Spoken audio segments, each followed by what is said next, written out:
বিজেপির যুব vice president Biswajit হালদারের নাকাবন্দি গানের সাথে উদ্যম নাচের ছবি ভাইরাল। রবিবার পানিহাটির এই মঞ্চে এসেছিলেন বিরোধী দলনেতা শুভেন্দু অধিকারী।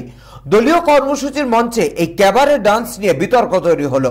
যদিও তৃণমূল নেতা দিব্যেন্দু চৌধুরী বলেন বিজেপির এটাই কালচার, তৃণমূলকে পাল্টা দিয়েছেন বিজেপি নেতৃত্ব। বিজেপি নেতা কিশোর কর বলেন, লোকসভার বাইরে তৃণমূলের এক সাংসদ যখন উপরাষ্ট্রপতিকে ব্যঙ্গ করেন তখন সেগুলো তৃণমূলের চোখে পড়ে না। নিজেদের কালচার আগে দেখুন, তারপর বিজেপির কালচার নিয়ে কথা বলবেন।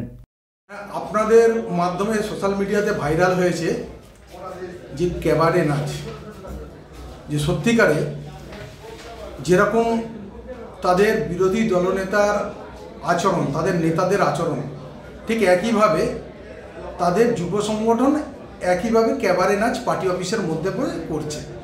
খুব ভালো। এই না হলে পরে বিজেপির কালচার, পশ্চিমবঙ্গের জনগণ দেখুক তাদের কালচার কি। তারা আবার কথায় কথায় মমতা বন্দ্যোপাধ্যায়, অভিষেক বন্দ্যোপাধ্যায় নামে নানা রকম কটূক্তি করে। দারুণ।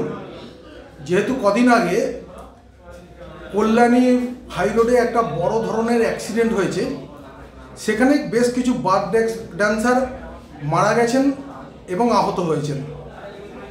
তো সেই কারণে পুলিশের নজরদারি আছে বারগুলো, তারা এখন আর যেতে পারছে না। অগাধ পয়সা পাচ্ছে পার্টি থেকে, কোথায় ফুর্তি করবে তাই পার্টি অফিসের মধ্যেই তারা ক্যাবারে ডান্স নাচছে। দারুণ। এই না হলে সংগঠন, এর বেশি আমাদের আর কিছু বলার নেই। জনগণ দেখবে 24-এর ইলেকশন, তার আগে তারা কি করছে না করছে, মানুষ বাঁচবেন, এ বিষয়ে আমাদের কিছু বলার নেই। না না, এভাবে একটা রাজনৈতিক দল চলে নাকি?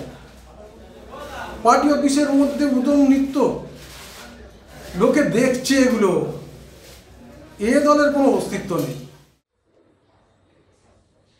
গত 17 তারিখে আগরপাড়ায় বিজেপির একটি রক্তদান শিবিরকে কেন্দ্র করে তৃণমূল কংগ্রেস বলছে যে কোনো একটা ভিডিও দেখিয়ে বলা হচ্ছে যে কেউ একজন নাচছে বলে তৃণমূল কংগ্রেস থেকে বলা হচ্ছে যে এটা বিজেপির অপসংস্কৃতি।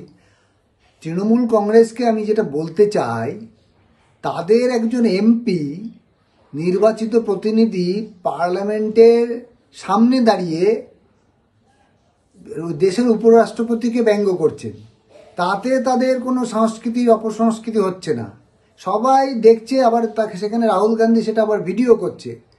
তো সেই দল একটা ঘটনা যেটা উল্লেখ করছে যে সেদিনকে রক্তদান শিবিরে এত সংখ্যায় রক্তদান করলো, সেটা তাদের চোখে পড়লো না। সেদিনকে আমাদের রাজ্যের বিরোধী দলনেতা শুভেন্দু অধিকারী এলেন এবং ওখানে বক্তব্য রাখলেন। হাজার হাজার মানুষ ওই মাঠটা ভিড় করে তার বক্তব্য শুনল এবং কর্মীদের মধ্যে এত উৎসাহ ছিল সেদিন, সেইটা তৃণমূল কংগ্রেসের চোখে পড়ল না। তারা কখন কি একটা কি আদৌ আমি জানি না যে ভিডিওটা কোথাকার, একজনকে নাচছে গানের তালে, তা সেইটা নাকি অপসংস্কৃতি। তো আমি বলবো যে আপনারা এই বিষয়টা না দেখে আপনাদের এমপি, যে দুর্ভাগ্যজনক ঘটনা যে পার্লামেন্টের সামনে দাঁড়িয়ে একজন দেশের উপরাষ্ট্রপতি এবং রাজ্যসভার যিনি চেয়ারম্যান, তাকে ব্যঙ্গ করছেন প্রকাশ্যে মিডিয়ার সামনে, এইগুলো আপনারা আগে দেখুন। এতে আপনাদের কোথায় সম্মান, আপনারা কোথায় মানুষের মানে বাংলার সম্মান মাটিতে মিশিয়ে দিচ্ছেন, সেটা আগে আপনাদের দেখা উচিত। পানিহাটি থেকে মিন্টু চক্রবর্তীর রিপোর্ট, চ্যানেল 24/7।